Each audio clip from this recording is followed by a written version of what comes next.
Case میں جو کچھ تھا یا نہیں ہے وہ آپ کے سامنے ہے سب کے.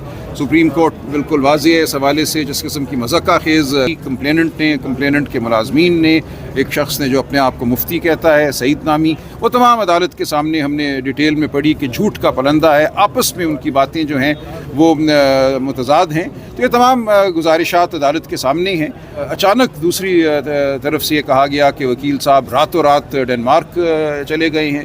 میں نے اس کے لیے لفظ استعمال کیا کہ وہ بھاگ گئے ہیں. اس پہ برہمی ہوئی، لیکن شاید وہی درست لفظ ہے.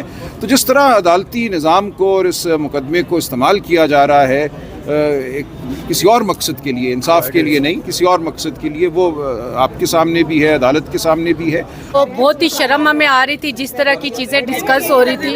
ہمیں اتنی شرم آ رہی تھی کہ یہ جو کیس ہے یہ چلنا ہی نہیں چاہیے.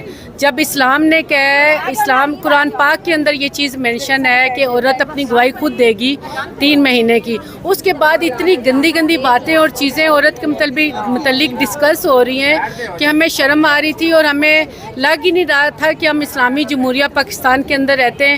جب ایک خاتون خود کہہ رہی ہیں کہ 3 مہینے کی عدت انہوں نے اسلام کے مطابق اپنے گھر کے اندر گزار کے آئی ہیں، تو پھر اس کے اندر کیا رہ گیا؟ آپ لوگ اتنی چیزیں ڈسکس کر رہے ہیں کہ اس کے 3 جو مہینے کی ایک پردہ ہوتا ہے عورت کا اور ساری چیزیں، اس کو آپ نے کھول کے پوری دنیا کے اندر رکھ دیا. اسلامی جمہوریہ پاکستان جو ہم لوگ شرم کرتے ہیں اپنے لوگوں کے سامنے ایسی باتیں، بہن بیٹیوں کی باتیں کرتے ہوئے، اتنی بے شرمی. پاکستان کا میرے خیال میں یہ پہلا کیس ہے جس کا دنیا مذاق اڑائے گی. بہت ہی گند پھیل چکا ہے. خدا کا واسطہ آپ لوگ کوئی عزت رہنے دیں بشرا بی بی صاحبہ کی بھی. اور میں سمجھتی ہوں کہ نہ صرف یہ آپ بشرا بی بی کی بےزتی کرتے ہیں، یہ پوری قوم کی بےزتی ہے. اور آپ راستہ دے رہے ہیں ان لوگوں کو جو طلاق دے کے، منیکا صاحب جو طلاق دے کے اس کے بعد وہ کہتے ہیں کہ جی ہم نے طلاق نہیں دی. ٹھیک ہے، جو ابھی آج بحث کی ہے سلمان اکرم راجہ صاحب نے، انہوں نے بڑا کہا کہ وہ کہاں تھا اتنا ٹائم، اس نے رجوع کیوں نہیں کیا؟ جب اسلام کہتا ہے ودن 3 منتھ آپ اپنی بیوی کے ساتھ رجوع کر سکتے ہیں، آپ اس کو منا سکتے ہیں اگر کوئی لڑائی ہے جھگڑا. تو تب وہ کہاں تھے؟ تب وہ کیا سو رہے تھے؟ اب بہت ہی شرم آنی چاہیے. جس طرح کی باتیں ڈسکس کی، ہم تو کانوں کو ہاتھ لگا رہے تھے کہ اللہ ہمیں معاف کرے. اور یقیناً یہ تمام لوگ جو اس کیس کے اندر ہیں، مرنے کے بعد ان کے سر پہ بھی اللہ کی طرف سے ضرور تلواریں لٹکیں گی. اور بہت گناہ والی بات ہے. دیکھیں، اس دنیا میں سب نے ہمیشہ نہیں رہنا، لیکن یہ ایک ایسا کیس ہے جس کے اندر تمام لوگ جو اس کے خلاف ہیں، جو بشرا بی بی ایک پاپ دامن بی بی کے خلاف آ کے کھڑے ہو گئے، وہ صرف اس دنیا میں نہیں، اس دنیا میں تو انہیں ذلت ہوگی لیکن آخرت میں اللہ سے ڈرے. مجھے بھی بہت شرم آئی تھی بینگ اے فیمیل. جو باتیں ہم نے سنی اسلامک کنٹری میں کبھی ایسے ہم نے نہ دیکھا نہ سنا. مجھے لگ نہیں رہا تھا کہ اسلامی جمہوریہ پاکستان میں رہ رہے ہیں. مجھے لگ رہا تھا کہ ہم شاید کوئی کافرستان، اللہ استغفار، کافرستان میں. تو پاکستان میں جو بھی لیڈی جس کو ڈیورس ہوگی، کیا وہ اس کے مائنڈ میں یہی چیزیں آئیں گی کہ ڈیورس کے بعد اگر میں سیکنڈ میرج کرتی ہوں تو میرے ساتھ کیا یہی ہوگا؟ جو انہوں نے سٹارٹ لے لیا نا اس چیز کا یہ کر کے. تو اب یہ ہمارا پاکستان جو ہے وہ بہت چیزیں غلط ہوئیں.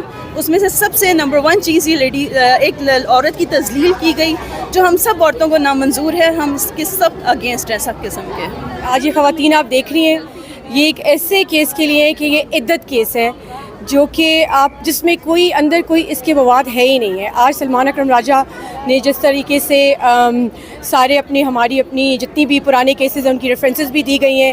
سپریم کورٹ نے بھی جو پریویسلی جو ججمنٹ آئی تھی وہ بھی اسی میں تھی کہ اگر ایک خاتون اپنی گھر سے اپنے وہ 3 منتھس کی اپنی عدت پوری کر کے آئی ہوئی ہے، مفتی صاحب اس کا مفتی کہنا بھی ہم لوگ گناہ سمجھتے ہیں، سعید صاحب جو ہیں، انہوں نے یہ فرمایا اپنے ہی لیکچر میں کہ اگر خاتون اپنے منہ سے کہہ دے کہ میری عدت پوری ہے تو بات ختم. تو پھر بات ختم ہوئی نا. وہ اب جا کے یہ آرگیو کر رہے ہیں کہ بات ختم کا مطلب تھا کہ میری بات ختم، خاتون کا تو مطلب اس طریقے سے کیس چلے گا. لیکن میں آپ کو یہ اتنی بات بتاتی چلوں کہ اگر سپریم کورٹ کی یہ ججمنٹ آ چکی ہوئی ہے نا پریویسلی بھی، تو یہ وہی کنسیڈر ہوگی. اس کیس میں اب کچھ بھی نہیں ہے. اگر خود جتنی بھی جو خاتون ہے اگر وہ خود کہہ رہی ہے تو اس کیس کی کوئی ویلیو نہیں ہے.